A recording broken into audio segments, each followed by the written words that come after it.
Well,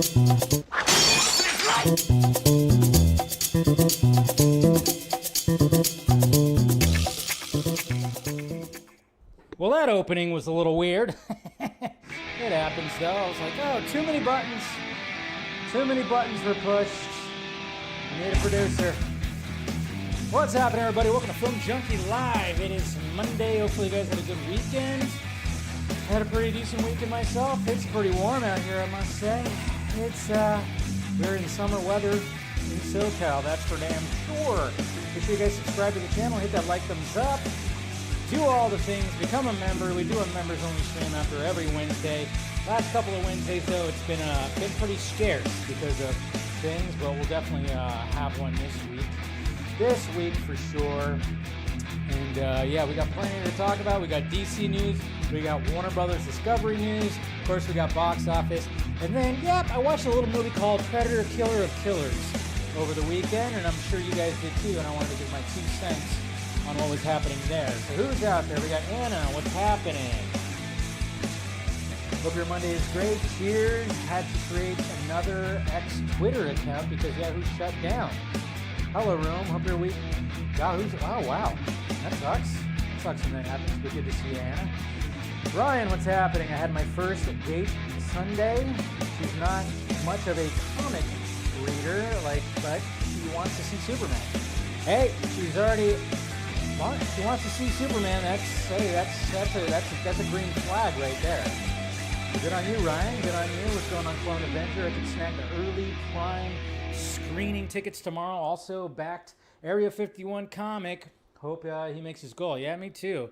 And yeah, guys, please. I posted it it yesterday on the feed, on my YouTube feed. So, and if you guys didn't see the Vodka stream on Friday when it came to Ernie Altbacker. Great dude. He's been on the channel twice now. First interview was on DC Fanimated. If you just search Ernie Altbacker, you'll know exactly who it is, and see when you see his credits and see the stuff that he's written when it specifically has to do with the DCAU. That's right, the animated universe.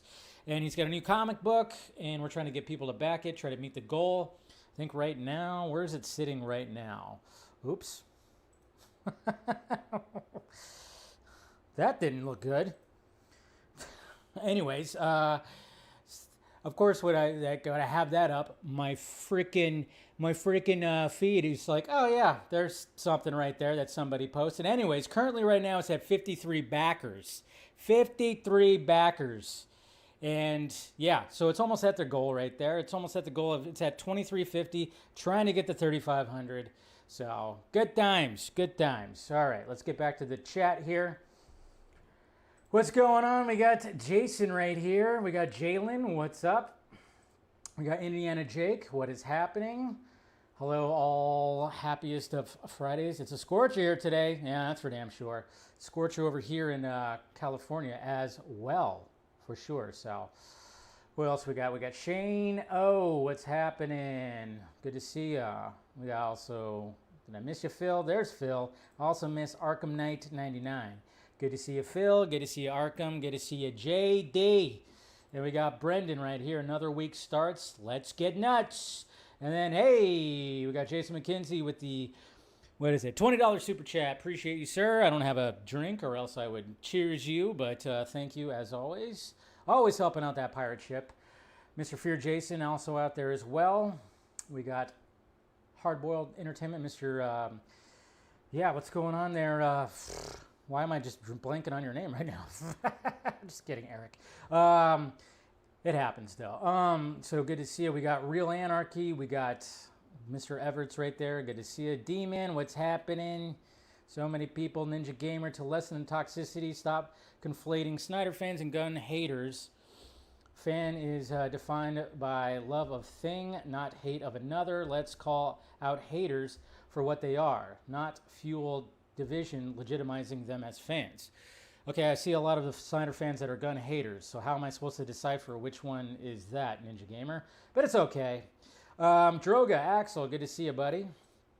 The Red Capes was a reference in Paul Revere's The Redcoats Are Coming, which Tom Welling wore the most in Smallville. Yeah, that's true. He did wear a lot of red in there, even though I didn't really watch the show. But he did. Anytime I see shots of him, he's like wearing a red jacket, a red T-shirt, something. So that does make sense. Yeah, definitely a scorcher today. Supposed to be in the 90s all week when it comes to SoCal. That's for damn sure. So let's see what do you got? Ezra's flash rings through this flick. Ezra's flash rings through this flick. Oh, are you talking about runs through this flick? Is that a flash pun? Is that a flash pun right there? J-Fizz, that a flash pun? Ezra's flash runs through this flick? Is that what you're trying to talk about? You watched Little Shop of Horrors last night? It was interesting, yeah?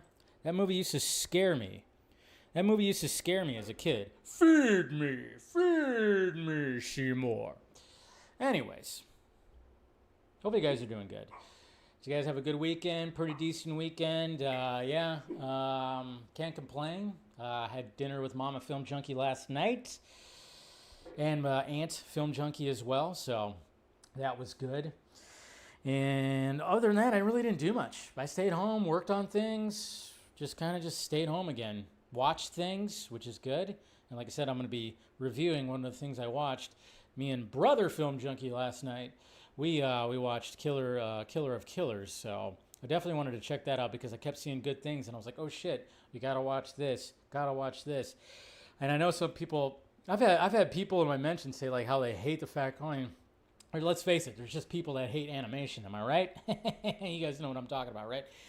But I like the animation style, but I'll get to that at the end, right? You know, of course. And then, of course, yeah, I know, like, LA's, like, on fire again, which, when is it not? Seems like LA is always on fire with all the protests, riots, military stuff. It's all crazy. I'm not close to it. Don't worry. I'm not even in the same county. I'm well inland. So I've seen, like, the stuff. I'm not even close. I don't even have family close to that, so... It's all pretty crazy, but that's just the way it is, right? It just seems like every few months, LA is just, well, let's just say, whether it's Mother Nature or human, it's on fire. Anyways, all right, guys, let's go ahead and get started. And let's see, what's the first thing? Okay, first thing I want to talk about. Fantastic Four. Now, Fantastic Four, the tickets are already released. You can already get the pre-sale tickets. They're already available, or not even pre-sale, it's just sale. The tickets are on sale. You can get your tickets for Fantastic Four, and I'm sure some of you guys already swallowed those up right now. And naturally what happens when it comes to these big movies is sometimes it either crashes servers or there's like a big, of course, spike when it comes to it. According to Fandango, isn't this fantastic? Marvel's Fantastic Four First Step sold more tickets in its first day than any other film this year. Do you have your tickets? There you go. Of course that's what's going to be the case. Also Jurassic World went on sale too. Didn't hear anything about Jurassic World. Kind of wondering about Jurassic World. A lot of people are banking on that one to be the big moneymaker of July. I don't know. It's going to be kind of interesting. And Superman tickets have not gone on sale either. But let me rant off a little bit here because this is what I fucking hate nowadays. I don't know why this is now a thing. And again, I just have to call out these dumbasses that think their immediate world, like where they live, and like within like a radius of 15, 20 miles, when they go to the store or they go anywhere, that means that's the whole world. You know, my world is the whole world because you have these dickheads that are seeing the information about, possible crashing of servers and the fact that they sold so many tickets, they start taking screenshots of their local movie theater and going, are you sure about that? Are you sure about that? I'm like, your local theater is not the whole country's local theaters or the whole world, okay? Just like you dumbasses that go to Walmart taking pictures of toy sections and taking pictures of the shirts, stacks of shirts at Walmart, doesn't mean that all of the country or the world is exactly like your store or your local movie theater. Stop it. It's embarrassing. It's really embarrassing. Okay? Let's not do that. Let's not. I hate that shit. Have the Jurassic World tickets been on sale for that long? I didn't know that. What's going on, RJ? And good to see you versus Seed and Antonio. And apparently James Gunn is he's in there too. Sometimes I wonder, it could be the real James Gunn. He does spend an awful lot of time online, right? All right. But I'm sure, again, July is going to be a good month for movies, okay? Regardless how you feel about either one of them, I'm seeing all of them. Even I Know What You Did Last Summer reboot, I'm pretty sure I'm going to go see that, even though I don't really care to see it, but I don't know, maybe I will. But I'm not going to see Smurfs, that's for damn sure, but I just hate it when people do that. They had to post screens, you sure that's happening? It's like, yeah, okay, good God. Ugh.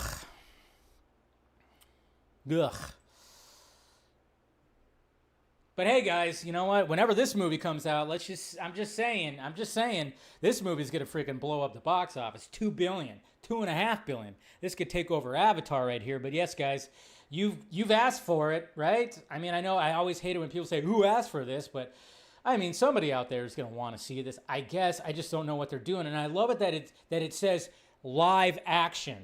That's right.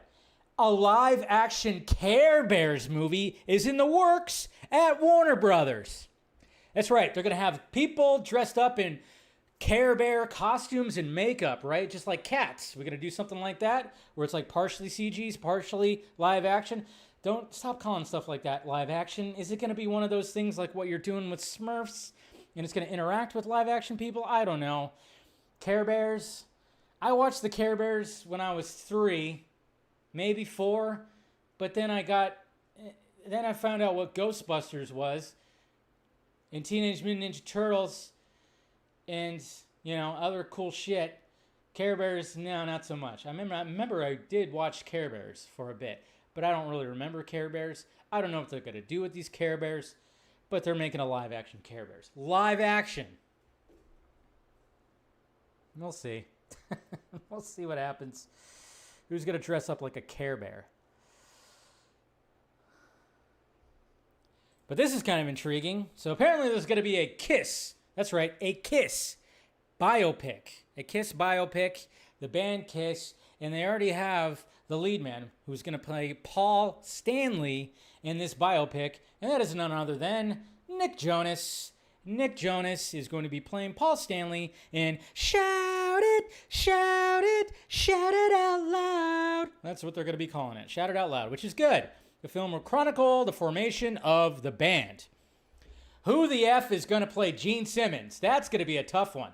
That's going to be a tough one to cast right there. You got to get somebody with a long tongue, right? And somebody who just has that way about him. I don't know. Gene Simmons, that arrogant kind of way about him. I don't know. I used to watch remember when Gene Simmons had his show, his version of like a family live reality show called Family Jewels. It was actually pretty good because his family was very likable. You know, he's not all that likable, but you know, they made him likable. But it's going to be interesting, like when they cast the rest of the group, and then I don't know. I think Nick Jonas probably is a good choice. He can actually sing. It's always good when you can have an actor that can sing. I mean, no way that when it came to Bohemian Rhapsody, nobody was ever going to be able to sing Freddie Mercury songs. That guy just had a voice given from God. I mean, there's no way. But I think that Nick Jonas will be able to pull off, you know, Paul Stanley for sure. So, Nick Jonas punched me years ago? Oh, I think a lot of people probably punched you, James Gunn.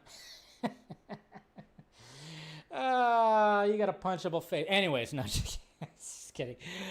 AMC, what the fuck are you doing? That's right. AMC, this is not going to put butts in the seats. Stop it. I thought we were going to try to get rid of this. I thought there was like an idea from, I don't know, what didn't at CinemaCon they talked about something where they were going to try to get people back in the seats by doing discount Wednesdays or something and minimal ads when it came to putting ads in front of movies. But, well, according to this is from Business, AMC has agreed to run more commercials before films. It includes a platinum spot that runs right before the movie starts. Where it? That's you. That is you.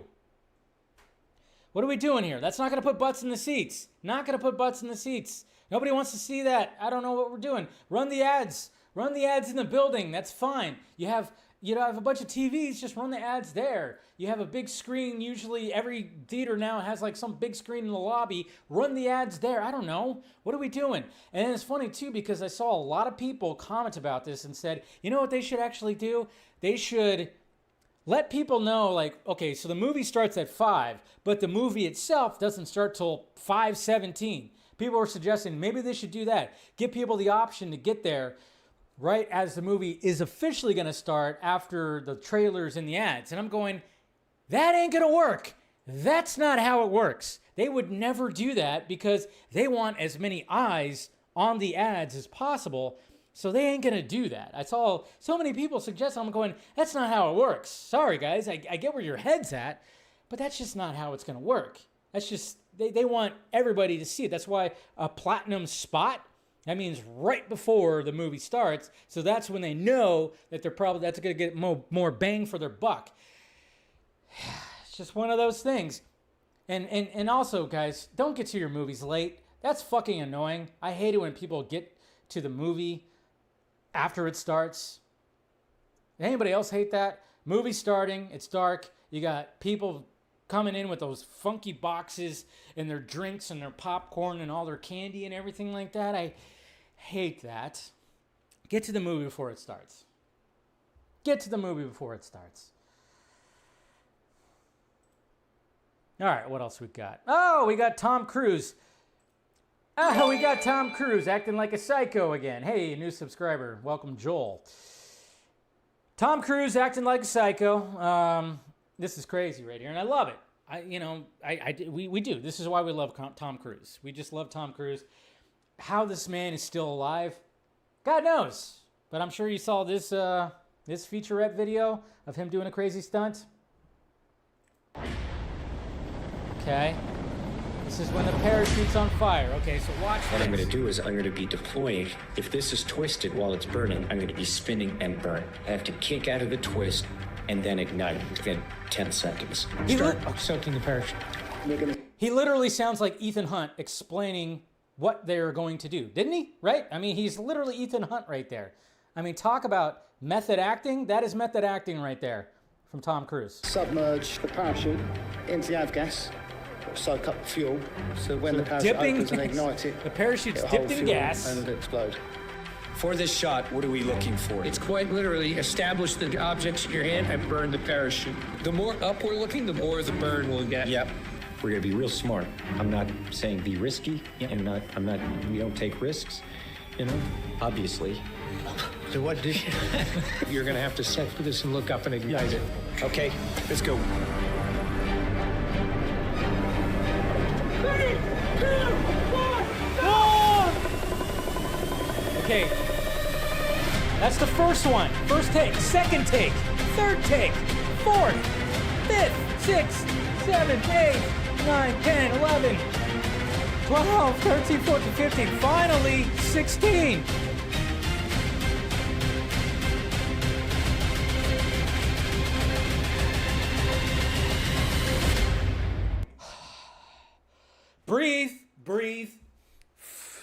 Breathe. 16 takes. He did that 16 times. Jesus Christ. Unclench after that one. Man. Dude's really dedicated to the craft, I tell you. The Academy needs to... Okay, you know how the Academy Awards are supposed to start having a category for best stunts? They need to just start it off by giving Tom Cruise like a statue as big as him, okay, which is not that big. No, I'm just kidding. But I'm just saying they need to give him like a statue already. Just the first stunt Academy Award Oscar statue just needs to be handed to Tom Cruise. Just give it to him right from the start. Who cares about anybody else that year? Just give it to Tom Cruise. Madman. Hey, so of course, we got Alien Earth that's going to be coming out, which the trailer came out, which I think I'll be showing right here when it comes to the tweets. But we also got Fede Alvarez, who's giving an update. I guess he was on some kind of podcast or something. But it says right here, according to Hollywood Handle, the Alien Romulus sequel is officially set to begin filming this fall, confirms Fede Alvarez. So there you go. So the follow-up right there. What's going to be interesting about this one is now that the Predator franchise is really kicking into gear this year, you know, especially with obviously Killer of Killers. And then, of course, we have Badlands coming out, which is already having some connective tissue to the Alien universe. I'm wondering, okay, so you better believe that Fede Alvarez is going to have more. He's going to add more to that connective tissue to the Predator universe. It's got to be. That's got to be what's happening. He's going to be putting some little Easter eggs or something's going to be happening in there. So looking forward to that. Great, fantastic. I mean, we heard that Ridley Scott is officially done with the franchise. He said that last week, which is kind of, you know, it sucks because I wanted to see that third, technically Prometheus movie. But maybe we'll get some answers when it comes to some of these movies. Who knows? But yeah, it did suck. It did suck. Let's see, what else we got? Of course, we got that. Oh, yeah, and then here, of course, is the... let's see, where's it at? Started... Okay, so here's the Alien Earth... How's that girl? She's ready. Sorry that it's in portrait mode, but I mean, we won't go through the whole thing. You're going to be the first person to transition from a human body. This is what intrigues me. The synthetic. story really intrigues me. Because First I'm off, special. so when it comes to Alien Earth, we got this little girl, of course, who is probably dying of some kind of cancer, who is going to be uploaded into a synthetic. So already right there, that's pretty cool. It's like, all right, because, I mean, that's where the technology is probably going, right? When it comes to all the stuff that we're doing right now, uploading you into another body. I mean, Jesus Christ, already. That's right. But what I love... Very. So, Alien Earth, obviously you see all that. I want... Do it. Strong. We're And showing a don't lot break. of things. There she is right there. She's got a sword. But what I like too, it's got that first Alien, the first Alien movie, obviously aesthetic, you know, the old looking aesthetic. But I mean, Collected 5 different life forms 5 from the different life darkest forms. Come corners of on. the universe. Monsters. there's a xenomorph. And then you got, of course, the alien noise that has been all throughout the franchise. I don't know. This looks really good. I was kind of worried about this, but this is looking really good. I think this is actually going to be something really good. Look at that. What the Invasive fuck is that? species. Predatory. Predatory? Did he just say predatory? If we don't lock them down, it will be too late. Ooh.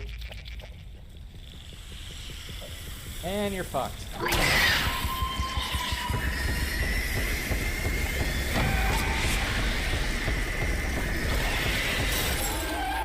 Oh, yeah. That's what I'm talking about. I'm loving it. I'm loving it. So, yeah, let's just say the Predator and the Alien franchise is really just kicking into gear, and I absolutely love every bit of it. I mean, Prey was so good, but of course there was like a little gap in between, you know, but it's understandable. I mean, it came out during the pandemic, of course. Okay, what else we got? Okay, more Superman stuff, blah, blah, blah. Maya Goth. Of course, you know who Maya Goth is. Maya Goth is Maya, right? She is actually going to play the villain in Ryan Gosling's Star Wars movie, Starfighter, which I still think is a dumb title. You're going to call a Star Wars movie and use the star again. Star Wars, Starfighter. Okay, that's fine. But yeah, it's official now that she, of course, is going to be the villain. And apparently, this is the role that was actually offered to Mikey Madison. Remember when we heard about that she was, there was like a rumor that she was offered a role in this Star Wars movie. And it was actually, you know, it wasn't said that she was actually going to be playing the villain. But it was revealed after that she didn't, you know, she turned down because she was like, that money's not enough for me to, you know, just give my life over to Star Wars, because that's what is essentially going to happen. So it was found out it was a villain role, and then naturally it's like, Maya Goth, who's a better villain? Has she ever played the good guy, the good girl? I don't know. Has she ever played? She's always seems like she's the villain type, right? She's got a way about her.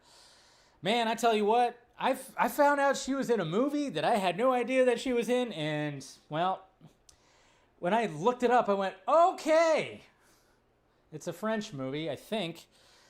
That's all I'm going to leave right there. And it was very revealing, that's for damn sure. I was like, oh, okay. Did not know that. But moving along, you guys can look it up yourselves. I think you guys, some of you might even know which movie I'm talking about. I just had no idea. Anyways, Rebel Moon fans. Anybody still, hopefully, we got some comic book action that's happening with Rebel Moon. Naturally, when it comes to Zack Snyder's Rebel Moon, nothing has been teased or greenlit or anything when it comes to Part 3 or anything else when it comes to Rebel Moon and Netflix. But there is, of course, still comic books. And we got Rebel Moon Nemesis #1, a brand new comic series. Of course, we're counting the origins of Nemesis. That's going to be out July 16th, and you could pre-order it right there at TitanComics.com. So there you go. There you go. So if you are still interested in that story, I don't know if hopefully they could be on comic book shelves. I'll definitely grab one because Nemesis was, she was one of the more interesting characters, especially when it came to the blades. That's for sure. That's for sure. All right, what do we got here? What else we have? Oh yeah, let's do a follow-up on this. I talked about this last week. I think I talked about it sometime last week. And again, this is capitalism at its finest. I mean, it really is. It really is. I'm not one of those people that I'm like, oh, fuck capitalism. No, I mean, capitalism is capitalism. But of course, capitalism can get a little crazy. Absolutely. It can get absolutely crazy. People take advantage of things, and certainly there was a lot of things that got taken advantage when it came to, of course, Sydney Sweeney and her bathwater soap. Sydney Sweeney's bathwater soap sold out in mere minutes after launched online. It's now being sold on eBay and other selling markets for hundreds of dollars a bar. Jesus. I mean, again, she capitalized. Squatch capitalized. Absolutely. They absolutely did. They knew how gross dudes can be. I mean, there is that saying, I drink her bathwater. There is literally a saying like that.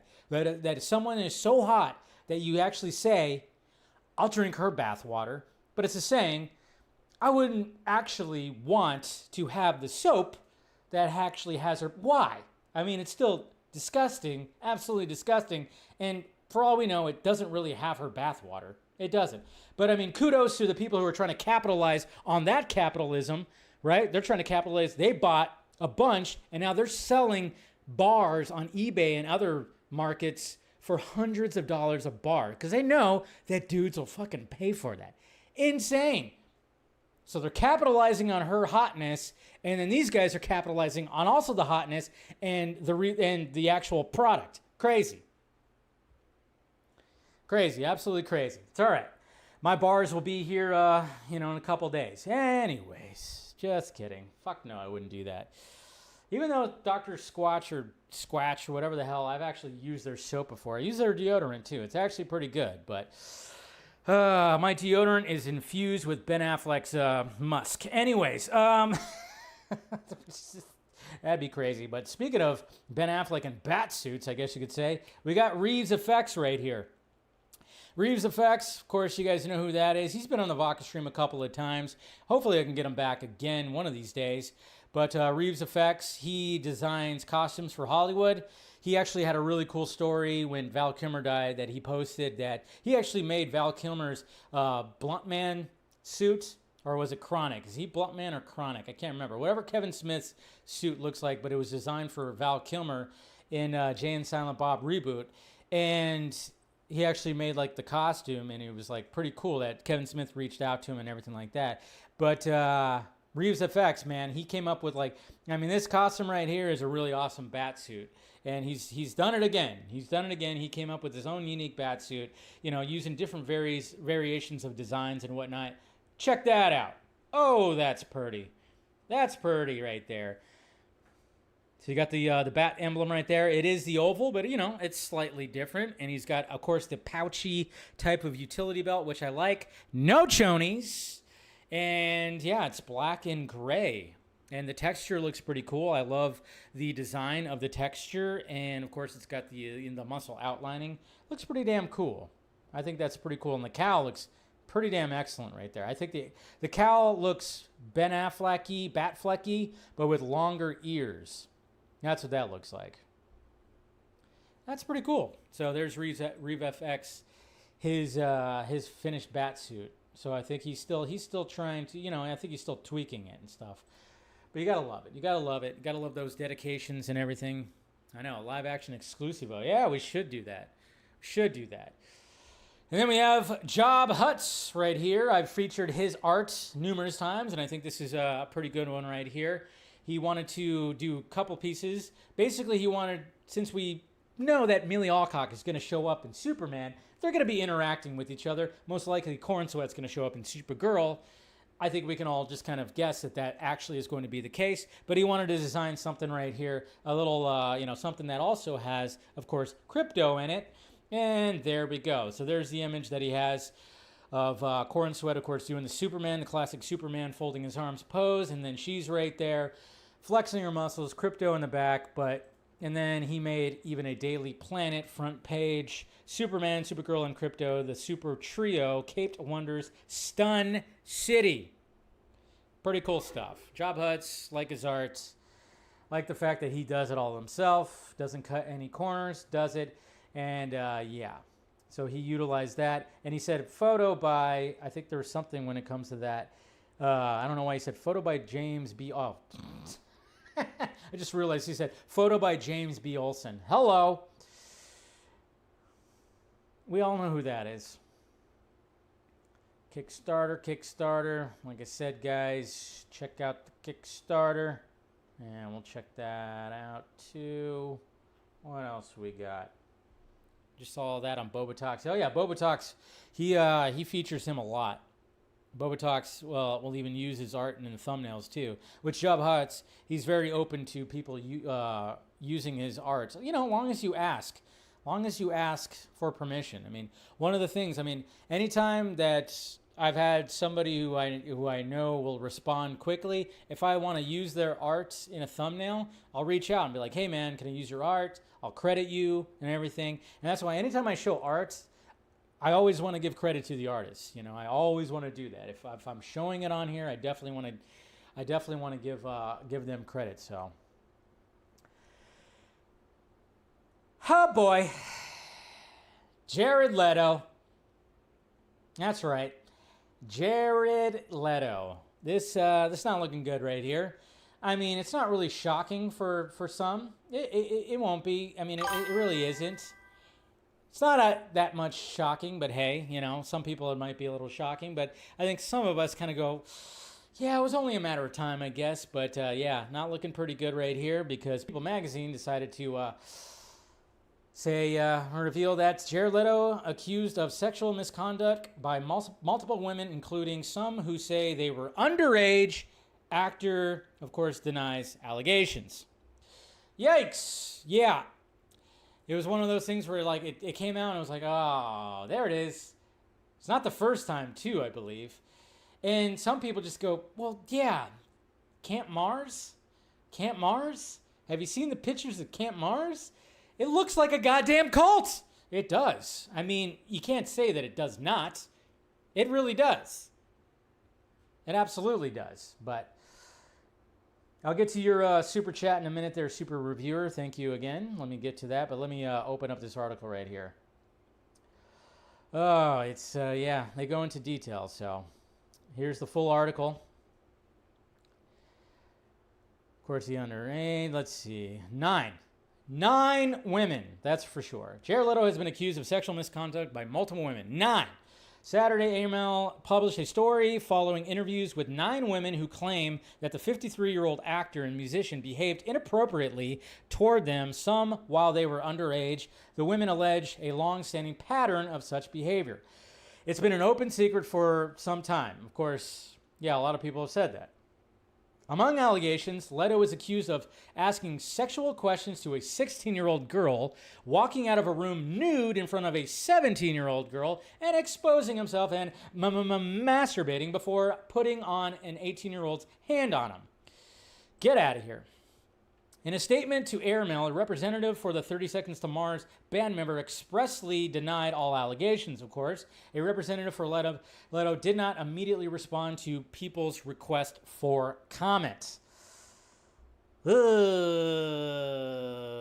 the allegations featured reports, there's all kinds of stuff in there, but communications, representative told Leto, there's all that kind of stuff. So that's not good. That's not good. But at the same time, there's like a lot of people just kind of going like, yikes, you know? So there's a lot of people that have also just kind of, just not even, I think a lot of us just kind of realized like, yeah, I mean, that was bound to come out. It just seemed, I mean, Leto's a weird dude. He's a super talented dude. And again, I'm not one of those that's just going to put him on complete blast. Let him do the investigation. Let him, Leto, I don't know why I said that, but, I'm just saying, let them do their thing. Let's see what happens. But, yeah, when it's like 9, that's 9 times. 9, if you guys know what I'm talking about.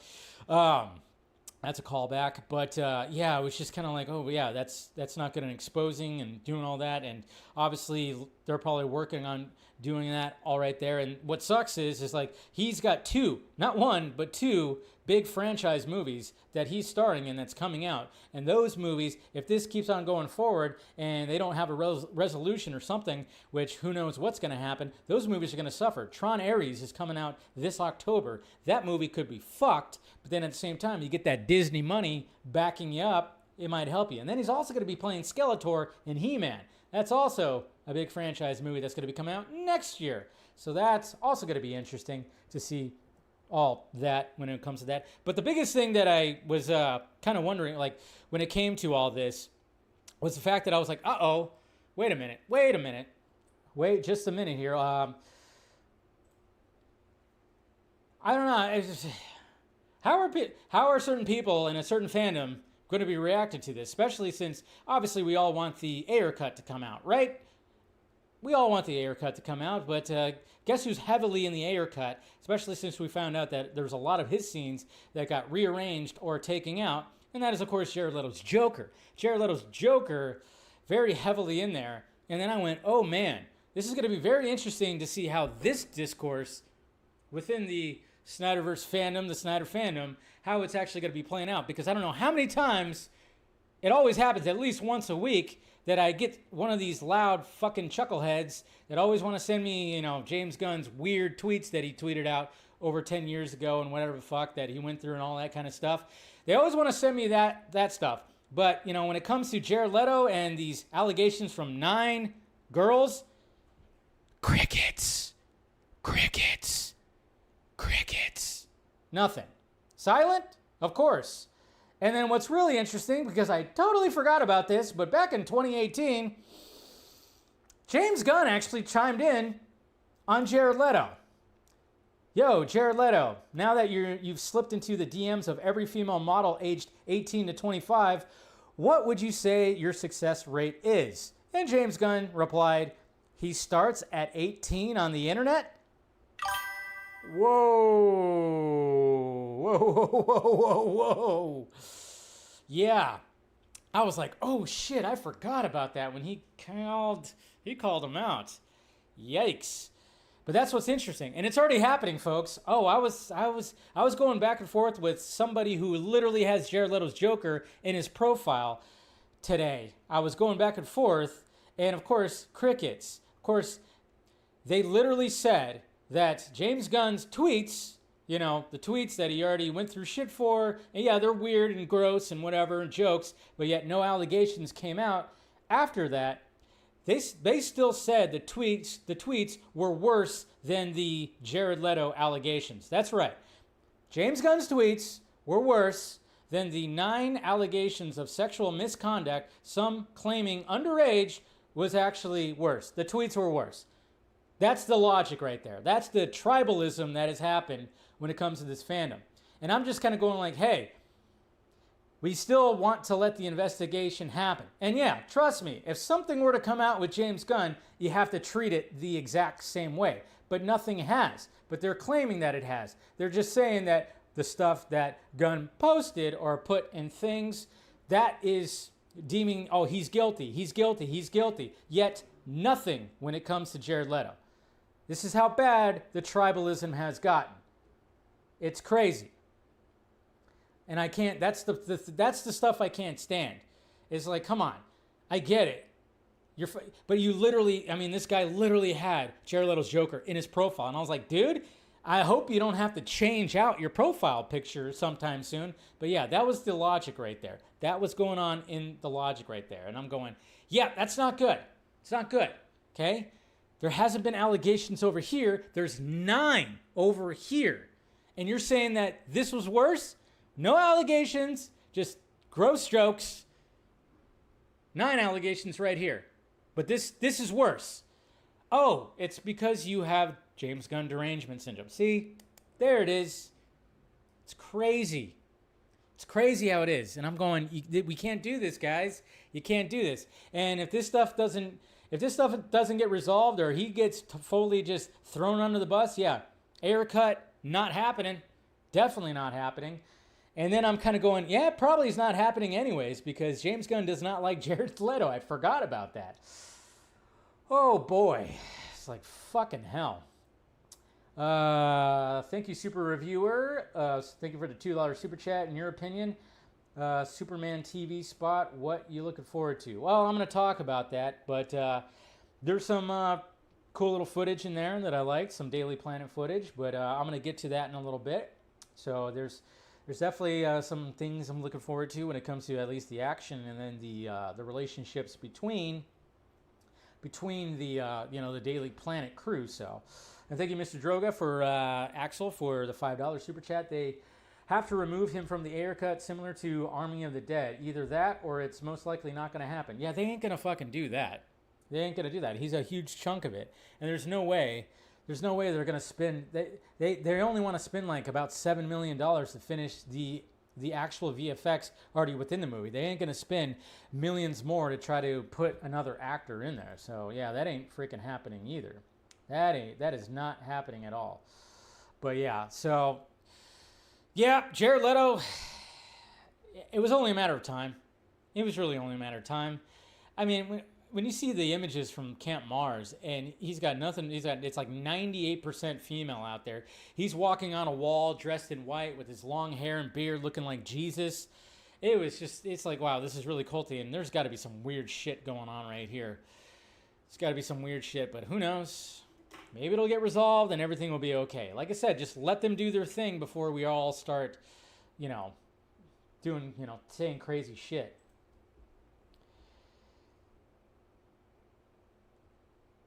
What else? What else we have? Okay, we'll talk about that in a little bit. And we got that too. And there's like a lot of things right here. I will say this, that you want to read some going against the other side, because the people who hate the Snyderverse and hate Zack Snyder, let's talk a little bit about those guys. I try to balance it out. Let's try to balance it out right here, because I saw a tweet that basically said, describe Snyderverse in one word. Okay, so I mean, not everybody's gonna have the same word, and I was like, oh, okay. I saw the tweet and I was like, you know what, I'm gonna go ahead and retweet and give my one word when it comes to what I think about when it comes to the Snyderverse. I put iconic. That's right. That's what I was. That's what I put. And a lot of other people, did their own words, epic, all that stuff, and blah, blah, blah. But yeah, of course, underneath my mentions, the first one from good old Ronnie right here said failure, to which I said, well, failure, but Zach got the mic drop by, getting his cut finished. He got a bunch of money to finish it, added more to it, and then walked away. That's a mic drop. And let's see. Somebody said, that's pretty good, but I think I would go with Epic. That's Xbot. We got Rocky Radioactive said Epic. Boy Cult said, for me, iconic but tragic failure. Not now. I'm looking forward to the new universe. Alakazoo said supercalifragilisticexpialidocious. Joseph said almost. Neo said bloated. It's okay to be wise said facts. I guess agreeing with me. Trap Jaw said shit. Actually, that's not true. The Snyderverse was great from 2018 to 2023 once Snyder was no longer involved. So fuck that guy. Steven said discordant. Jamie said over. James said dead. Dragon Master said disappointment. Ethan said disjointed. Marky Boy said potential. Malik said ugh, inconsistent. Ray said I think you meant idiotic. Autocorrect. King's Shouty said legendary. Tyler also said dead. Very original. Bender said boring. Lil Prince said garbage. And Bootstrap Bill said, why is all the gray and muted and shitty? No wonder it didn't make enough money. Jordy said mischaracterization. Sammy King said dead. And then laugh. Yeah, so it's like, come on, guys. Who gives a shit? Who gives a shit? It's funny. But I was like, it was kind of cool to see all that. Just the different reactions. So it's just kind of smart thing. And then, yes, guys, I'm sure you guys, if you guys are following Mr. Scott McClellan, he posted a video that he didn't want to post. He definitely didn't want to post.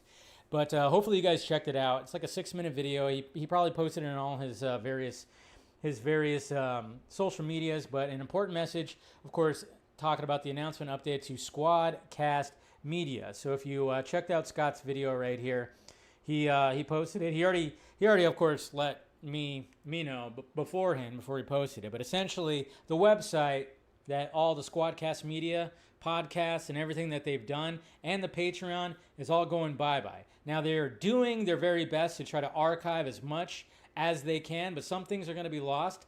But they're essentially going to be moving everything over to the YouTube channel that they have. At least Scott is currently running. So they're trying to put as much on the YouTube channel and playlists and whatnot. But yeah, that was a little bit of a yikes. Because sadly, his co-host partner, Tim, he decided, again, this is a lot of things. What I've realized after the Snyder Cut came out, there was a lot of people that went, well, I'm done. A lot of that happened. And it was just kind of like, that sucks. That sucks that happened. A lot of people just decided to I'm done. That's all I have. Bye-bye. Some people it was like the whole thing. These guys started, they started in 2015 and they were just talking, just mainly about this, the movies and the animated stuff. They were talking a lot about that. But yeah, I think after the Snyder Cut came out, Tim was just like, yeah, I don't have time for this. Bye. So it does kind of suck, when that happens. And sometimes that's happened with other people, too, that have been on the Vodka stream or whatever. It's just like, oh, Snyder Cut came out. I don't have any use to talk about anything anymore. I don't care about James Gunn. Bye-bye. A lot of that happened. So, but some of that will live. And then, of course, Scott and I will still be doing DC Fanimated. And maybe, hopefully, he'll get some other things going, too. But, yeah. He just gave a little update. That's cool. And guess what, guys? There is going to be, of course, naturally, there's going to be a Snoop Dogg. There's going to be a Snoop Dogg biopic that's going to be coming out. I had no idea about this. Nobody knew about this, but they already have somebody who's going to play him. And that is Jonathan Davis. That's right. Not the Korn lead singer. This is Jonathan Davis with 2 S's at the end. He's been cast as Snoop Dogg in the Snoop Dogg biopic, according to Deadline. So there's your Snoop Dogg right there. I think, he looks like him. I don't know. Snoop Dogg is a pretty skinny dude. So maybe they'll add maybe they'll add a little makeup to, or maybe they'll have to lose a little bit of weight just to resemble that kind of, 'cause Snoop Dogg he's just a skinny dude. Dude can't put on weight. But yeah, so a Snoop Dogg biopic is happening, and that is who your Snoop Dogg is going to be. Pretty interesting. Let's see. It's got that. Okay, here's something a little, that was being passed around too. Oh, we got more AI videos coming out that are, looking pretty good, but there's always just something that's always a little off. That's what's so funny. But yeah, somebody decided to take it upon themselves to, they're using, what is this again? Is this the Google one? I don't know. It's not really descriptive right here. Let's see. This is 100% AI generated, and this has to do with Star Wars. I'm sure some of you guys saw this. It's basically, it's kind of an interesting concept of a stormtrooper that is basically taking vlogs as he's stormtrooping. So check this out. Okay, so we're in the middle of an active firefight. People are screaming, stuff's exploding, and Greg's over there building the damn snowman. Bro, I've had enough. I'm getting the fuck out of here. I don't get paid enough for this shit. Dude, we are so dead. I think I disabled the shields instead of the landing gear. Cool. Love that for us. There you go. Yeah, VO 3 or whatever. So that's it. The only thing is first off, it's inconsistent. And the only thing is the dude has a stormtrooper helmet on. You guys couldn't make his voice sound like he had a stormtrooper helmet on? Is AI not that intelligent to realize that you have to make the voice sound like he's wearing a stormtrooper helmet, which doesn't sound like a normal voice, like how I'm speaking right now? There's always little flaws, but but still the footage is kind of freaky because you make something like that and it's a little crazy. Hopefully it doesn't take the world by storm. Nope. No thanks. No thank you. No thank you. Dumb. But what can you do? All right. That's all the tweets right there. That's all we got to talk about when it comes to the tweets. Oh, but we got so much to talk about when it comes to Superman stuff. Because guys, the tickets go on sale this Wednesday. Fully, Let's just say there's probably going to be some marketing. More marketing is going to kick into gear. Wake up today and marketing was kicked into gear with a lot of things. But I'm just saying, well, first off, let's see the couple of things that got released today. Let's see, there was that full-on, first off, we got Corn Sweat posed up as Superman in a new image, and this time, they ain't hiding the chonies. They ain't hiding them. I know some people are like, they're trying to hide the trunks. Within the posters and all that stuff. They don't want to show the trunks. No. This one is the most trunk-filled pose that David Corn Sweat has. And he looks good, but like I said, it is pretty interesting, though, because, there he is. And yes, the trunks are right there. You ever just put on a fresh pair of underwear and you just stand and pose like Superman and feeling these undies are good. I'm feeling these underwear. Yeah. But yeah, there's the chones right there. But I will say, they let's face it, they made sure the bulge wasn't too bulgy, right? They made sure that bulge was, oh no. I'm just saying, if you've seen Corn Sweat and there are some images of him that showed up when he was at the beach with a girlfriend or something like that a while back. Man, some people were like, Jesus, dude, what the, whoa. But of course they're not going to have this big, huge, right there. They're going to hey, let's calm it down a little bit. Let's not have too much right there. But yeah, there is that. And basically the poster was saying 1 month. That's the text-free version, but there was one that said oh yeah, it's 1 month, or in various different languages. So there was that I got today. And then of course Amazon Prime members, 6 a.m. Pacific time tomorrow, 9 a.m. Eastern Standard Time. If you have an Amazon Prime, if you're an Amazon Prime member, you're going to be able to get the early access screening. That's on July 8th. So Tuesday, right? Tuesday, yes. Tuesday, July 8th at 7 p.m. That's when you can grab a ticket for that, and you could be able to see it just a couple days early. I'm going to try to do that Why not? It's not like a Flash situation. Some people, I think, still think it's like a Flash situation. No, it's not a Flash situation because you literally still have to buy the ticket. So they're not going to be missing out on any of the ticket price tags. The Flash stuff was 2 weeks of just free tickets, which was stupid. And they're not going to do that again. That's for damn sure. But yeah, so you're going to be able to get that tomorrow. Like I said, 6 a.m. my time, 9 a.m. Eastern time. Or is it 9? Yeah, it's 9. Wait, what? RJ, you're confusing. So it's 12 p.m. Eastern time, but you put 9 a.m. Pacific time. What? I thought I could have sworn. Oh, yeah, you're right. Never mind. I'm wrong. Right there. Sorry. I got it wrong. I was thinking Eastern time. There you go. They actually followed it up right there. 9 a.m. Pacific time. Okay, so that makes sense. That actually makes it easier for people. All right. Sorry, I was like, wait a minute. I thought it was 9 a.m. Eastern time. Yeah, and I even put 9 a.m. What the hell? I even tweeted out it was 9 a.m. Anyways, so there you go. You guys got it, right? Okay, we're good. Now, another thing I wanted to talk about, which was released over the weekend.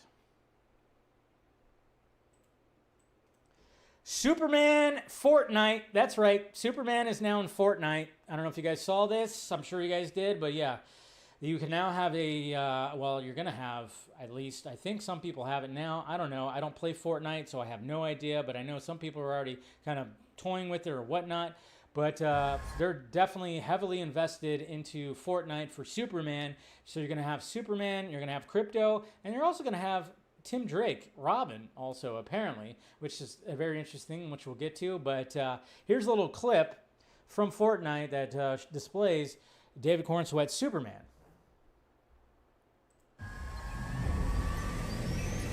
That's a Death Star. That blows up. There's a bust through of other characters.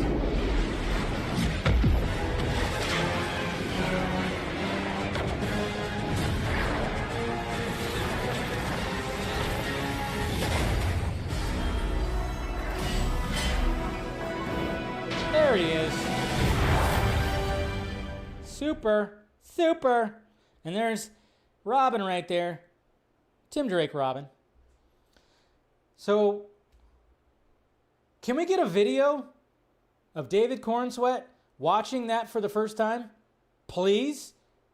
Because we all know that David Cornsweat is a huge Star Wars fan. So he must have been losing his goddamn mind when he saw that. Must have been losing his mind.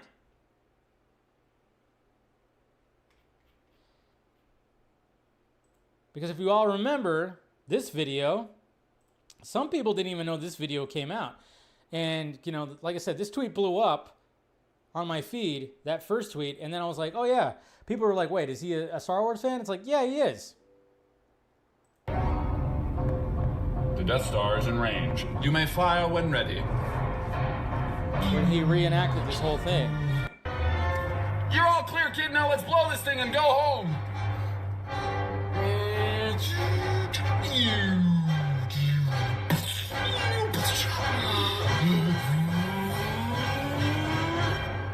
Stand by. Stand by.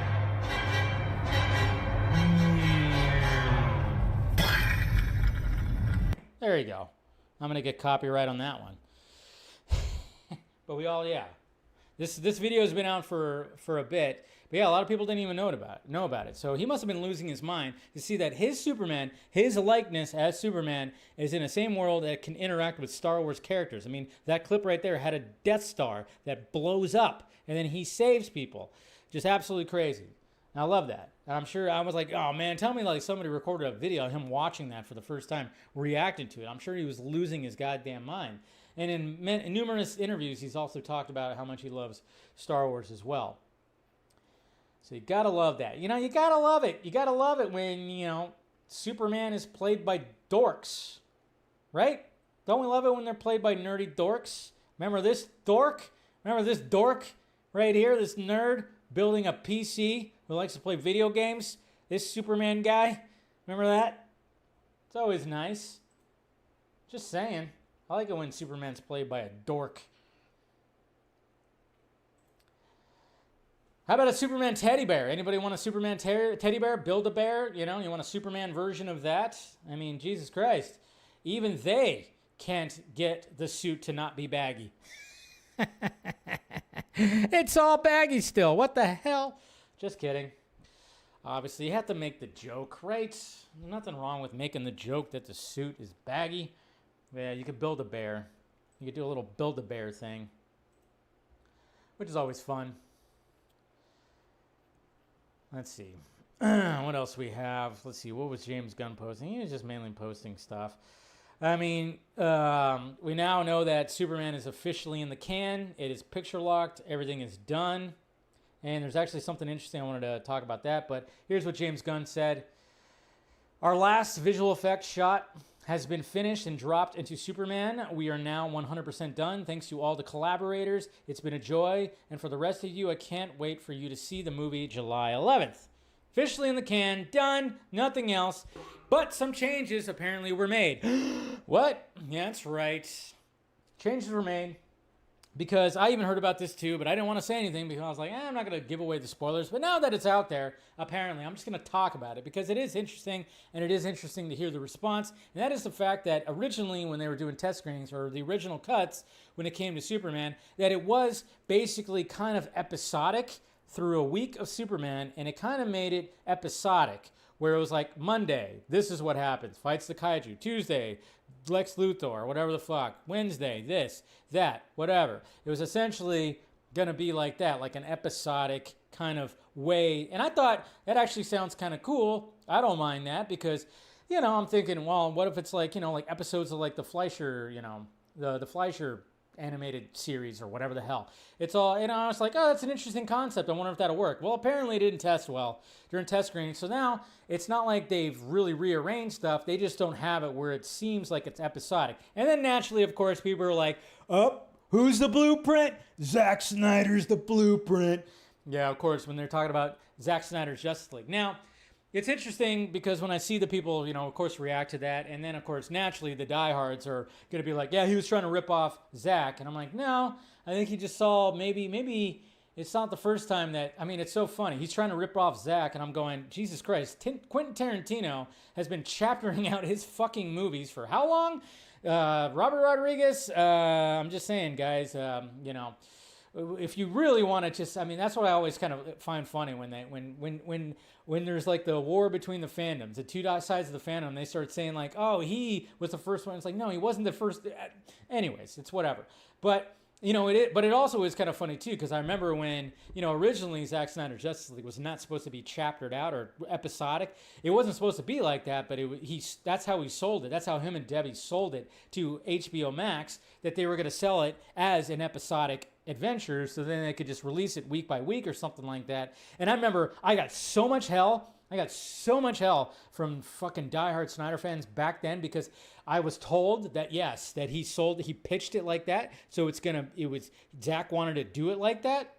Oh man, I remember when I put that out there, oh, I got hell for that. Zack's a filmmaker. He doesn't do shows or series. These guys, oh, I just love it when they just, because they always say, you don't speak for Zack. I'm like, and you do? You speak for him?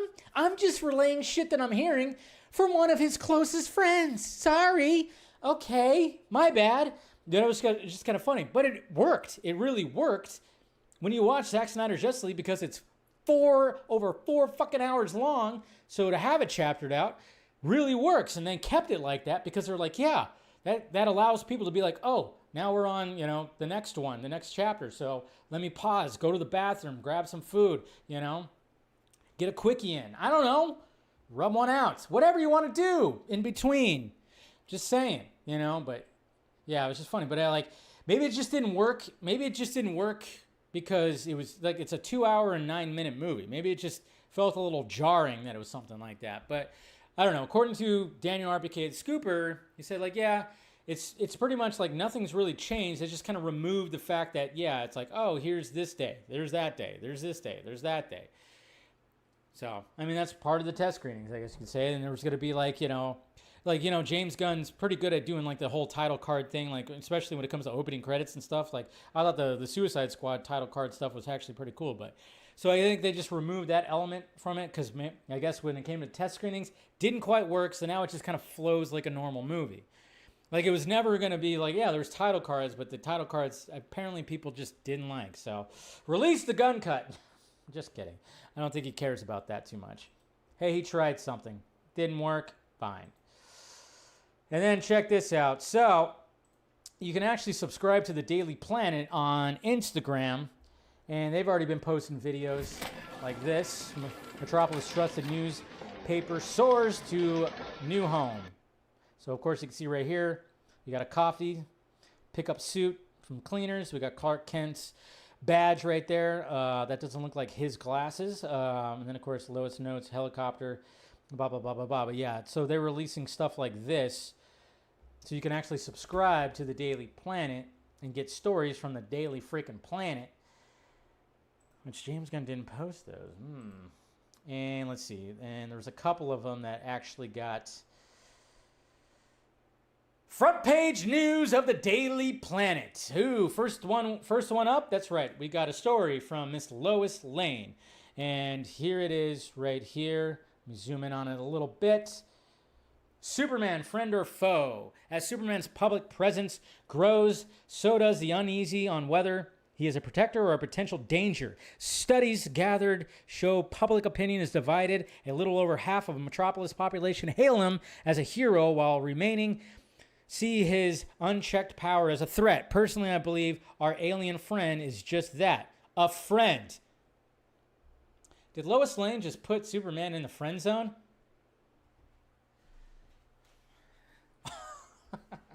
That's funny. I don't know. It's just Jesus Christ. And then the next one. This is from Clark Kent. This might be a little bit different. I think Clark might be a little biased here. The makings of our hero, of our newest superhero. This is by Clark Kent. Clark Kent here breaking down what exactly is that makes Superman super. His origins. Our super friend was born on the alien planet Krypton, meaning he's had to take the time to learn the ways of Metropolis and the people who inhabit it. It appears Superman has not just embraced humankind, he's grown to love them, his powers. In his time protecting Metropolis, we've come to see Superman display an array of powers from flight to super speed to super strength. As impressive as these abilities are, many say his strongest power is his huge heart that allows him to keep hope alive. His purpose. If I had to make an educated guess, fucking A, Clark, way to cover your ass. Superman has shown he wants to help humanity not just survive, but thrive. He's a living example that there is always hope for a better tomorrow. Why else would someone consistently put themselves in danger? Yeah, what? Fucking A, guys. Why else would they do that? Give the guy some credit. That's how Clark is right there. No, I think it's a little biased. I must say, though, can I say this? I say this because I'm looking at these images, these pictures for these Daily Planet. Jimmy Olsen, how did you get this shot right here? Like right there, photo by Jimmy Olsen. How did Jimmy Olsen, does he got like a rocket pack? Is he flying with his camera in front of Superman while he's taking on the kaiju? What about this one right here? Apparently he was walking in front of Superman when he got that can thrown out of his head. Jimmy Olsen taking some very cinematic images for the Daily Planet. That dude is talented. That dude needs to be, wow, just crazy. Now I get it. They're just using images from the movie. Movies do that all the time. Just look at Spider-Man. Look at Spider-Man. You know, you see those images from Spider-Man, like the first Spider-Man movie. I mean, yeah, the images look all freaking, you know, they're all professional and everything. That's a common trope that always annoys the fuck out of me when it comes to movies, when they use like an actual still shot that was, you know, framed by the director and everything. They're just like, just use that shot for like a newspaper, like, or a magazine or something. And it's like, why you guys just use that shot? Why couldn't you just actually use a cool shot or a behind the scenes shot? Why can't you just use a behind the scenes shot? That would be pretty cool too, but they never do that. It's funny. But yeah, so there's those newspaper, the newspaper. They're having fun. The marketing is just kicked into gear. And let's see, what else was there? Let me double check. Let me make sure I didn't miss anything when it comes to Superman, because there's, like I said, there's so much. Well, yeah, we got the whatchamacallits we'll watch right now. All right, let's go all the way back. All the way back. There's so much. Okay, so we got this right here. So we had, apparently there was like a little TV spot that played during, so when it came to the NBA Finals, there was a little TV spot that showed up that showed some additional footage right here. What you're looking at is the Whoa, most rescue. powerful being on planet Earth. I What? will not accept Holding. that.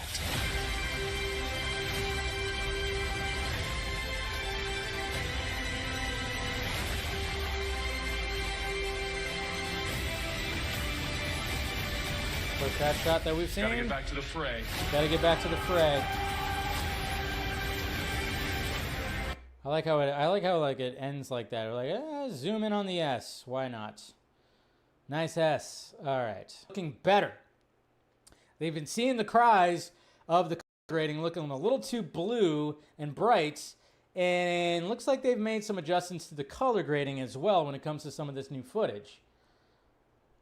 So that's good. Again, sometimes you just got to be like, what are people saying? Oh, they don't like that? Well, I guess we should probably do something with it.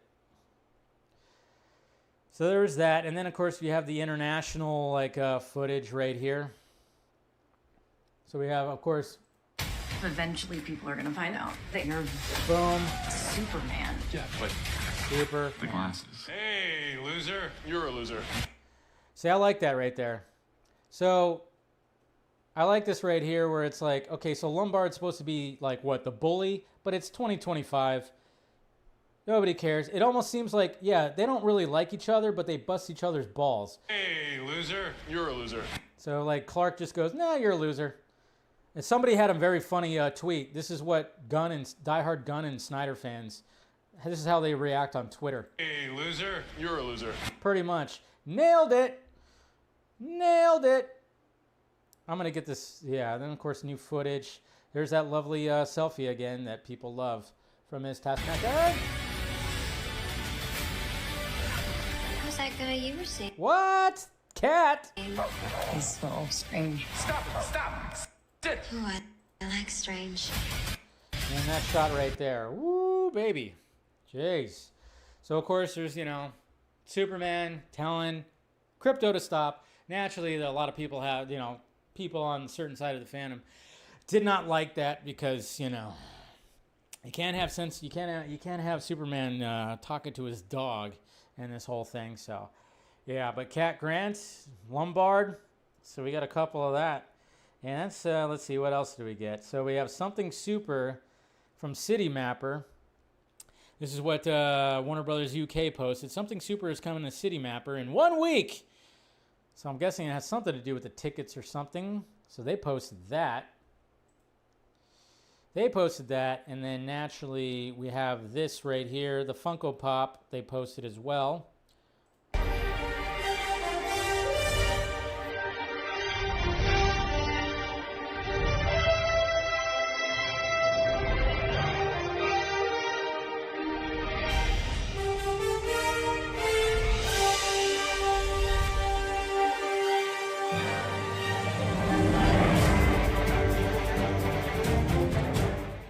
Is that some score that we just heard right there? Ooh. Ooh, that could be something. I don't know. That could be some score right there. Very much could be some score that we just heard. Very interesting. So, and then one of the last things that was being passed around, which I thought was really cool, especially when it comes to the month of July. So, we got No Contact Superman posted this right here, showing Reed Richards and Superman in their own worlds giving a little fist bump. And even IMAX responded to it. I love me a Super Summer. That's a really cool image right there. I love that. I thought that was really cool. So yeah, that's pretty much it. That's pretty much it, guys, when it comes to what has happened in the last couple of few days. When it comes to Superman and DC, like I said, nothing really else when it comes to anything else. Really, DC, it's all just Superman right now. Wednesday is going to be absolutely nuts again because we're going to be getting more stuff. And we're going to get more. When they announce tickets, you know that more footage is coming out. For sure. And I'll just say, there's going to probably be something that everybody's going to be talking about Wednesday. Besides tickets. Maybe. I don't know. I'm just assuming that there's probably going to be something crazy that they're going to release and just be like, oh yeah, tickets are on sale. I don't know. We'll see. We'll see. Should be interesting. Let's go over to Warner Brothers. Let's go over to Warner Brothers now. And yeah, Warner Brothers is splitting. Warner Brothers is splitting. That's right. What? That's right. They are selling the Snyderverse to Netflix. I'm just kidding. I joke. Of course, I know that side of the fandom doesn't like jokes. But I'm just saying, joking. But no, Warner Brothers and Warner Brothers Discovery is basically splitting up when it comes to WBD Global Networks and WBD Streaming and Studios. And basically, it's this right here. So, scaled portfolio of iconic global brands and leader in live entertainment with valuable sports IP, unrivaled global scale of obviously talking about Discovery and all the channels they own and MLB and all of that. And then you got WBD Streaming and Studios, renowned content production capabilities, and irreplaceable library. Well, then stop removing things from the library with highly recognizable IP and a growing global streaming platform, strong subscriber momentum fueled by high-quality global tentpoles along with local language content and sports, healthy financial momentum underpinned by $3 billion and blah, blah, blah, blah, blah. So that's the split right there. Global networks and then, of course, the streaming and studios. Yeah, that's a good thing. It's a good thing. It's something that should be the case. I know there's people that just, when they see this stuff, they're like, oh my God, what's happening now? It's like, no, they're just trying to do that. They're splitting that up. Two different. There's nothing wrong with that. I think it's fine. Like I said, there's nothing, I don't think that's nothing that's, hopefully it works out for them. It's nothing like terrible, but yeah, we'll see. But I think that's probably it's probably the smart way to go. Have the global networks, that is that, and then have your streaming and your studio stuff over here. We'll see if it works out for them. All right, so let's talk about the box office. What did you guys see over the weekend? I know a lot of you probably saw Ballerina maybe, and kind of curious about, obviously, what the numbers were going to be when it came to that movie. And sadly, Ballerina did not make the top spot because Lilo and Stitch cannot be stopped. And here's the box office numbers currently. Lilo and Stitch, of course, made the top again for what? The third week in a row, whatever the hell, 32.3, 47.6 drop. So Lilo and Stitch currently at $772.4 million worldwide. Again, I think this is going to be the first $1 billion movie of 2025. Then we got Ballerina, of course, right here, which I love. It's they have to put from the world of John Wick. It's like they're trying to create a fucking SEO kind of thing. It made 24.5 domestic, 26 international, with a grand total of $50.5 million. Gotta wonder if it's gonna have any kind of legs. It might have a little bit of legs, and of course you have Mission Impossible. That's sitting at $450.2 million. Maybe it'll hit that $500 million mark. I'm thinking it will. That's good. Karate Kid Legends, which I don't think this is really going to go anywhere. It sits at $73.9 million. A lot of people just were not really digging this. You guys know I was not really a fan of this movie, sadly, but what can you do? Final Destination Bloodlines rounds up the 5th spot, and it currently sits at the highest that any Final Destination movie has ever been at $257.4 million. And there was Dangerous Animals came out, which looks pretty interesting. It looks like a fun little thriller that I'll watch at home. IFC Films, 1.5, 1.56. It's got Jai Courtney in it, who plays a psycho, which is very fitting for that guy. Yeah, but that looked pretty interesting. And then, of course, you had the Phoenician scheme. I'm not really into Paul Thomas Anderson, Paul W.S. I don't know. I can never remember what his fucking name is. Paul Thomas, whatever the hell, something. Wes Anderson. There's Anderson. I'm like, Jesus Christ, which one? I've just never really been like there's just his style. It's cool, but it's always like the same kind of style, and I'm like, yeah. Looks like I got Stitch. Somebody blocking Stitch there? Any of the moderators block Stitch? Got Stitch going crazy. But there's your box office. Not too shabby. It's Wes Anderson. Thank you. Wes Anderson. Paul Anderson. Paul Thomas Anderson. Paul W.S. Anderson. I always get those mixed up. Wes Anderson. I don't know. Wes Anderson is like kind of an acquired taste. Like I've seen a few of his movies. It's just he knows how to frame a movie so well. Like his camera hardly ever moves, and he's always got his movies framed. Every frame is so perfectly framed. A lot of bright colors, a lot of dry humor. Yeah, just never. I've never been a big, huge Wes Anderson kind of guy, but I've seen a couple of the movies. A couple of movies are good. The Aquatic, what was it? The Aquatics with, and then it closed the Royal Tenenbaums, Budapest, the Budapest Hotel, and a couple of ones I've seen. They're all right. Killer of Killers, a Predator film, universe. So this came out over the weekend.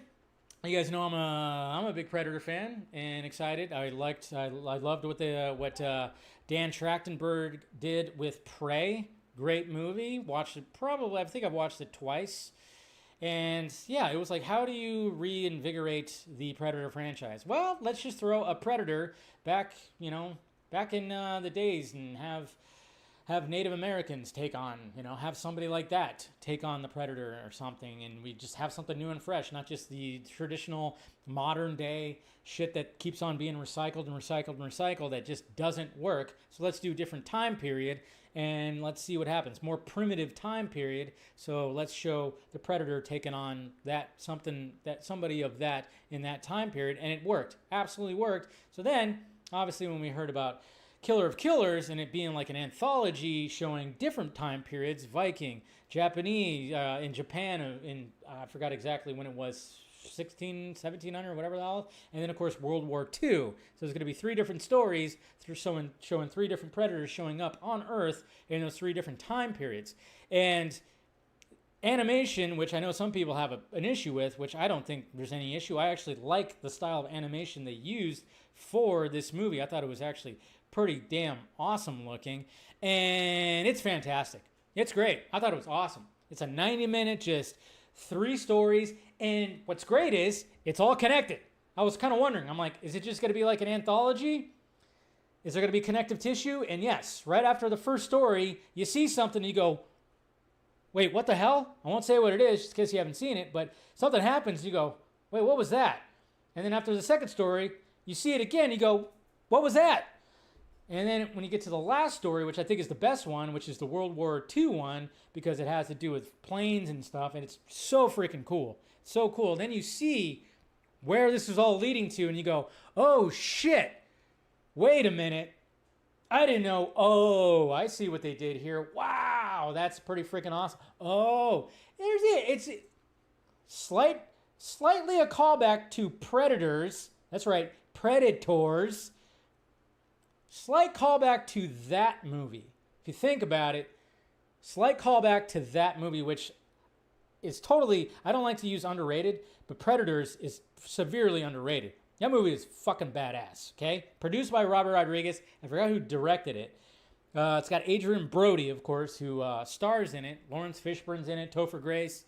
And, of course, it's just about, a bunch of people that just get thrown on a planet and they have to survive while all these Predator-type creatures are on the planet. So I'm just kind of going like, oh, I see what they're leading up to when it comes to Badlands, maybe. And then even like the last shot of Killer of Killers, you go, oh shit, you do that, you start pointing, you're like, up.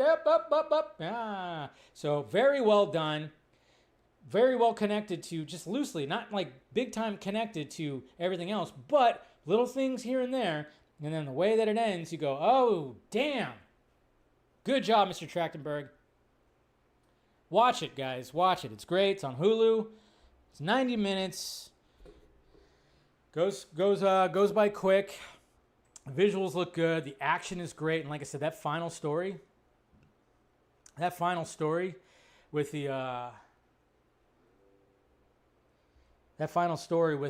with the planes and World War II kind of like story, really freaking awesome, really awesome. What do we have here? All right, let's get to some questions. Okay, just making sure I don't have any crazies here. All right, we got Eric. Hey Dave, when you played at the Funko Pop Soups ad, I got me thinking the music sounded like full-on hero theme. We've all been wondering if Top Gun style take on John Williams' theme is just for advertising. Could the Funko Pop music be the movie's actual theme? That is interesting right there. You bring up an interesting point there, Eric. Because yes, sometimes, yeah, maybe there's going to be maybe they're going to be using the John Williams stuff more for the advertising, and we're going to hear more of a unique score, which, God, I hope so. As much as I love the John Williams theme, I just still wish that this Superman had his very own theme. And then, yeah, maybe they're going to use it more heavily with the marketing and less in the actual movie. You might be onto something. You really might be onto something right there. Mr. Nobody, I like the idea of the Daily Planet articles using the pics from the trailer, but it looks too fake. Maybe it was from further out or grainy. Actually, the very first one, yeah, we did get this one right here where it shows him stopping the train. That's legit. But again, it's social media, so I'm willing to bet that, like, you know, they didn't really think about that. This is like the Daily Planet stuff. Somebody's handling that with social media. So, you know, unless they hit up James Gunn or anybody at the crew of the movie to get some other images, they really only had actual footage to utilize for that newspaper stuff. And maybe they're just like, yeah, just use it. Nobody's going to give a shit. But I give a shit, damn it. Manos Time. Do you think the TV spots are effective for you and the public audience? I think so. And I think it's gonna get a little better too. I know, but then there gets to be a point where it's going to be a little too much. Devin Wooter, hello Dave. I just watched Predator Killer of Killers on Disney Plus. It's really good. What's your favorite scene? Yeah, I would say the dog fight with the dude in the plane. I mean, it's very far fetched, but it's great. The dog fight between the guy in the plane and the Predator spaceship, really cool. Do you expect James Gunn to reveal the runtime of Superman? Well, he already did. It's 2 hours and 9 minutes. What day do you expect for the premieres for Superman and Fantastic Four? For I don't know what you mean. Oh, the premieres, like the world premieres. I think Superman will be like a week before. Like they'll probably have the LA premiere like a week before, and they'll probably have in the same week the New York premiere. They might have a London premiere. I don't know how much they're gonna do. But yeah, usually it's like a week and a half out that they do the premieres. Darkness Under the Wind. Dave, question 1. Do you think Dr. Doom has to make his first appearance in Fantastic Four First Steps to really get the build-up to Avengers Doomsday? I kind of think so, but I know, what's his name? Fantastic Four director said, nah, he's not in it. I don't know what you're talking about. But, I mean, obviously, nobody's going to tell the truth. Starting another project since they won't be a lot of time. Yeah, I mean, I think they should. I just have a feeling, even if it's not in there now, I mean, they got to tease it a little bit, right? Question 2, is it a mistake to bring the Fox X-Men into Avengers Doomsday instead of saving them for Avengers Secret Wars, since by the time we get to it, we'll have the new Avengers team led by Sam, but not really focus on them and see how they are? I think they're going to be in both. I think it's going to be one big story of that. So, and then I think they're just probably going to get offed in Secret Wars. I don't know. So I think they're going to be in both. In my opinion. I mean, it just seems like it would be kind of dumb to have them just in one. I think they're definitely going to be in both. Question 3, do you think Predator Killer of Killers is setting up Predator Badlands? Yep. With the characters we were introduced in certain ones in past projects all teaming up, there's going to be something for sure. I think it definitely was leading up to it. Joshua G, this guy is a follow on Instagram, made this for okay, well, I'll click that in a bit. Oh, and then, of course, let's see, he's happy. David Cornsweat, of course, posting this. Happy birthday to me. So I guess his birthday is on July 8th. That's cool. Hey, Dave, did you, and then Jamin. Hey, Dave, did you know that in Superman 2025 international TV spot where Clark walking towards Steve Lombard, you can actually see Delaware flag behind Clark, which led to Gotham is on the separate island, almost close to Metropolis. That is from the comics. Interesting. That's cool. I didn't notice that. I did not. Let me just click this, Joshua G. Let me just make sure that, oh, okay. I wasn't sure, you know, you never know. You click on something, all of a sudden, you know, you get Spider-Man's dick. That's happened. For anybody who hasn't been watching me for that long, yeah, about a year and a half, 2 years ago, I went down like a stream, like a Spider-Man thread, and sure enough, a Spider-Man jumped up and his dick popped out of his pants. So I had to quickly scrub that from my stream. So you got to be wary of that. But this is really cool. So this guy right here, Just Ralphie, he posted this for Fantastic Four. That's pretty sweet. Fantastic Four and Superman. That's a pretty sweet logo right there. Gotta love it. Yeah.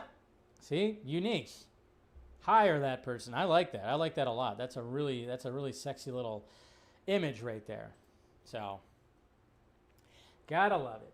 Wait, what? Yeah. If Arkham Knight, if you're saying what? Yeah. To what I said, that's exactly what happened. Exactly what happened. Anyways, all right, guys, that's pretty much it. Like I said, 9 a.m. Pacific time, noon Eastern time. Tomorrow, if, like I said, I know of one place, one of the theaters that I go to is definitely having that early access screening, so I'm definitely going to shoot for that. I'm probably going to see Superman twice that week because I'll see it with, you know, Pop's Film Junkie, Brother Film Junkie. We'll probably all want to see it Thursday, but I plan on grabbing that early access ticket to go see it early on that Tuesday. So I'll definitely be in there. I'm actually going to seek out. I was hoping like the IMAX screen that's close to me, that's closest to me, I should say. I was hoping that they would have it. I'm not sure if they're going to, but if not, the Harkins that I usually go to has a really big screen. It's not quite IMAX, but it's still a pretty big screen. So I'll be sure to try to get that ticket. So yeah, look forward to that. It's going to be crazy. And then of course, tickets officially go on sale on Wednesday. And look up everybody, because there's going to be some things. More things are going to be coming out. We're going to see crazy things. And yeah, just look forward to all of that stuff. All right, guys. That is today's show. Good to see you, Del. See you out there in the chat. Good to see you, buddy. Love you guys. Hit that like, thumbs up, subscribe to the channel, do all the things, become a member if you want to support the channel or be part of the Patreon. I do a post show on the Patreon that I upload after this to kind of just recap the show and give a little bit more stuff. So, love ya, and thank you guys. Thank you to everybody who gave a super chat, super reviewer, and I think it was Axel also, and Jason McKinsey. You guys are awesome. Love ya. You guys have a good rest of your nights. Have a good Tuesday. Good luck tomorrow trying to get your tickets. And I'll see you guys right here on Wednesday to talk some more nonsense. All right, guys. Love ya. Talk to you later.